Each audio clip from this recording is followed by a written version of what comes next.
எல்லாருக்கும் வணக்கங்க. இந்த வீடியோவில் நம்ம என்ன பார்க்க போகிறோம் அப்படின்னு பார்த்தீங்கன்னா, என்னுடைய பொங்கல் சீர் தான் பார்க்க போகிறோம். என்னுடைய தலை பொங்கல் இது தான். ஃபஸ்ட் டைம் சீர் கொண்டு வந்திருக்காங்க. என்னென்ன பொருள் எங்கள் சைடில் வாங்கிட்டு வருவாங்க அப்படிங்கிறத பார்க்கலாம். எங்களுக்கு பார்த்திங்கன்னா மெயின் பொங்கல் அப்படின்னு சொன்னால் பட்டி பொங்கல் தான். நம்மளுக்கு மாடு கன்று ஆடு எல்லாமே இருக்குது அப்படிங்கிறங்காட்டி நம்ம பட்டி பொங்கல் தான் சிறப்பாக கொண்டாடுவோம். அந்த பட்டி பொங்கலுக்கு தேவையான பொருள் தான் சீராக கொடுப்பாங்க. திருநீர், சந்தனம், குங்குமம், சூடம், பத்தி, சாம்பிராணி, அதுக்கப்புறம் எண்ணெய், திரி, வெத்தலை, பாக்கு, எலுமிச்சம்பழம் இது எல்லாமே கொடுப்பாங்க.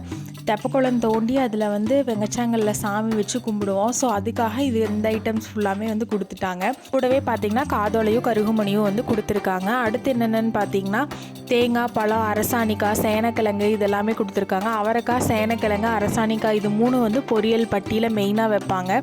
ஸோ அதுக்காக அது மூணுமே கொண்டு கொடுத்துருந்தாங்க. அதுக்கப்புறம் அந்த பருப்பில் போடுவாங்க இல்லைங்களா, அதுக்காக அது கத்திரிக்காய், உருளைக்கிழங்கு இதெல்லாமே கொண்டு வந்திருந்தாங்க. எங்கள் அம்மா வீட்டு சைடு எப்படின்னு பார்த்திங்கன்னா, பொண்ணுக்கு கல்யாணம் பண்ணி கொடுத்து பொண்ணோட பொண்ணுக்கு தான் முதல் சீர் பொங்கல் சீர் கொண்டு தருவாங்க. பூ பொங்கல் வைக்கிறதுக்காக பொங்கப்பானை இதெல்லாமே.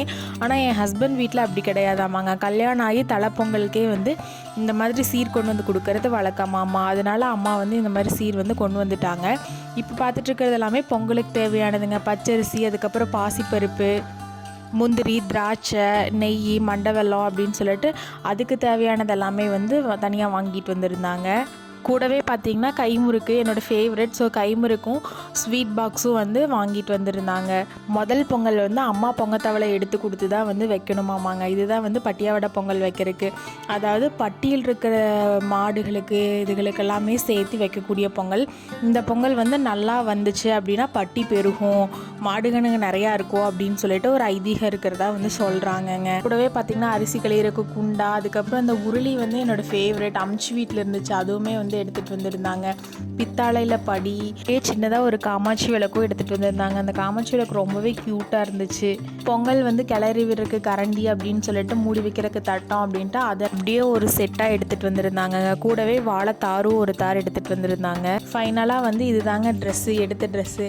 பொங்கலுக்கும் ட்ரெஸ் எடுத்து தரணும் இல்லைங்களா, அதனால் இதுதான் எடுத்திருந்தாங்க. நான் கணபதியில் தான் சாரீ எடுத்திருந்தேன். இதோட ரேட் பார்த்திங்கன்னா 1000 அந்த மாதிரி தான் இருந்துச்சு. ரொம்ப லைட் கலர் தான்.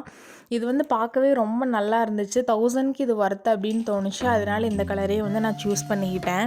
ரொம்ப லைட் கலர் தாங்க. கலர் காம்பினேஷன் நல்லா இருந்துச்சு. டிசைன்ஸ் ரொம்ப மினிமலைஸாக இருந்த மாதிரி இருந்துச்சு. பூ ரொம்ப அழகாக இருந்தது. ஸோ நான் அதனால் இதை சூஸ் பண்ணிக்கிட்டேன். என் ஹஸ்பண்டுக்கு பார்த்திங்கன்னா போத்தீஸில் தான் எடுத்திருந்தோம். இந்த ஷர்ட்டு ஃபேண்ட்டு தான். நான் ஆக்சுவலி வேறு ஏதாவது சூஸ் பண்ணேன். பட் அவருக்கு இது ரொம்ப பிடிச்சிருந்துச்சு அப்படின்னு சொன்னங்காட்டி இதையவே நாங்கள் எடுத்துட்டோம். இது ஷர்ட் பார்த்திங்கன்னா 1200 சம்திங், 1300 வந்துருச்சு. ஃபேன் பார்த்திங்கன்னா 1600 சம்திங் அந்த மாதிரி வந்துச்சு. அப்புறம் சாரீ 1000 தான் வந்துச்சு. இது மட்டும் கணபதியில் எடுத்துக்கிட்டோம். அது ரெண்டும் போத்தீஸில் எடுத்துக்கிட்டோம். ஈரெல்லாம் கொண்டு கொடுத்துட்டு போனதுக்கப்புறம் திடீர்னு சாமி கும்பிட முடியாமல் போயிடுச்சுங்க. பங்காளி விட்டதை ஒருத்தவங்க இறந்துட்டாங்க. அதனால் பொங்கல் இல்லை. ஸோ எங்களுக்குமே என்ன பண்ணுறது அப்படின்னு தெரியல. நீங்கள் யாரெல்லாம் தலைப்பொங்கல் கொண்டாடுறீங்க, உங்கள் வீட்டிலேருந்து சீர் கொண்டு வந்துட்டாங்களா இல்லையா அப்படின்னு சொல்லிட்டு கமெண்ட்டில் கமெண்ட் பண்ணுங்கள். Have a nice day.